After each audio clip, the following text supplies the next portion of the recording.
Shalom sahabat yang baik hati, salam sehat selalu bagi kita semuanya. Kiranya Tuhan senantiasa menyertai kita, dan saat ini kita akan merenungkan firman Tuhan. Kita berdoa. Bapa di dalam sorga, terima kasih Tuhan, Engkau sungguh sangat baik bagi kami. Saat ini Tuhan, kami datang ke hadapan-Mu, memohon tuntunan Tuhan, memohon biar Tuhan senantiasa memberikan perintah kepada kami untuk boleh kami lakukan dalam kehidupan kami. Berfirmanlah Engkau ya Tuhan, sebab kami sudah siap untuk mendengarkannya. Amin. Firman Tuhan bagi kita hari ini tertulis dalam kitab Kisah Para Rasul 15 ayat 11.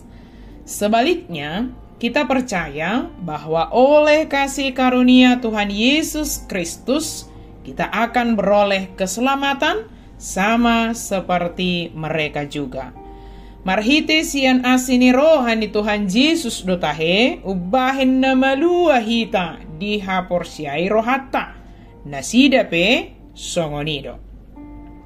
Oleh karena kasih karunia, kita beroleh keselamatan.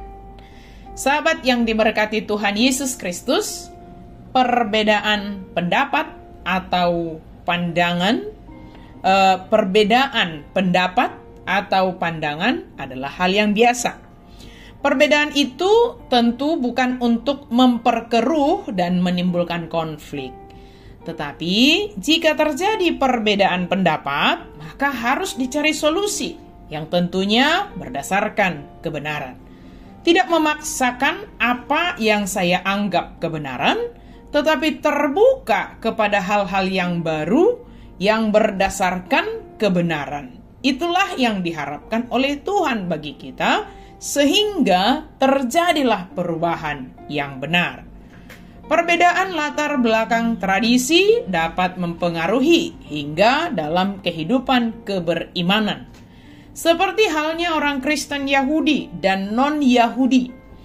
Jika orang Kristen Yahudi memaksakan dan mengharuskan non-Yahudi melakukan sebagaimana tradisi Yahudi, itu dapat memicu konflik.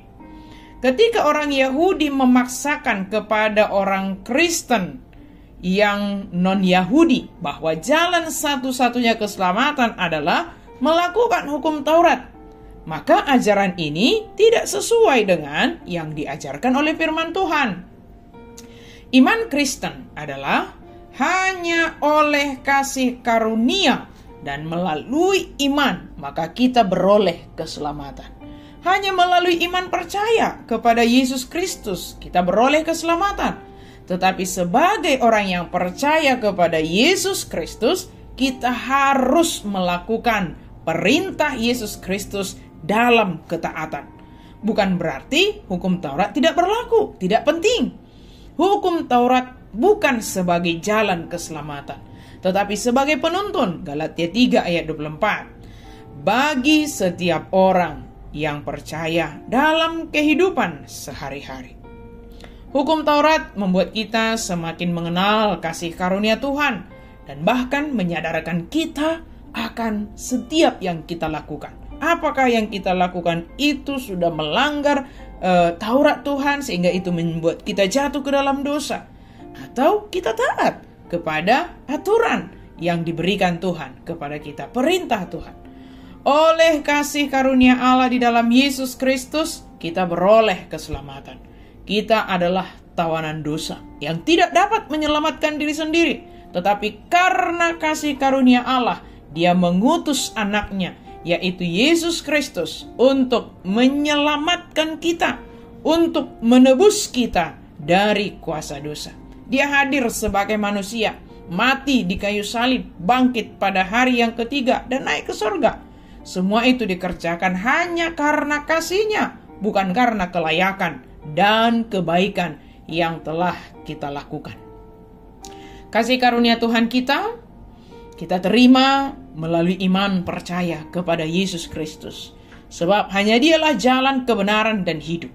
Oleh kasih karunia Allah, maka kita beroleh keselamatan. Maka responlah kasih karunia Allah itu dengan tetap mengerjakan keselamatanmu dengan takut dan gentar, dengan taat sepenuhnya kepada Tuhan, melakukan apa yang diperintahkan oleh Yesus Kristus. Hiduplah saling mengasihi. Mengasihi Tuhan Allah dengan segenap hati, segenap jiwa, segenap akal budi, segenap kekuatanmu. Dan kasihilah sesamamu manusia seperti dirimu sendiri. Ingatlah akan kasih karunia yang telah kita terima itu. Responlah kasih karunia itu dengan taat kepada Tuhan Yesus Kristus. Amin. Mari kita berdoa. Terima kasih Tuhan untuk kasih karunia-Mu yang Engkau anugerahkan kepada kami, sehingga kami beroleh keselamatan melalui iman percaya kami kepada Yesus Kristus. Biarlah hari-hari ini Tuhan, iman kami semakin kokoh, iman kami semakin teguh, dan kami menunjukkan keberimanan kami melalui perkataan, perbuatan, tindakan, melalui segala hal yang kami lakukan. Sebagai wujud iman kami menjadi pelaku kasih sebagaimana firman Tuhan. Dalam nama Yesus kami berdoa dan bersyukur. Amin.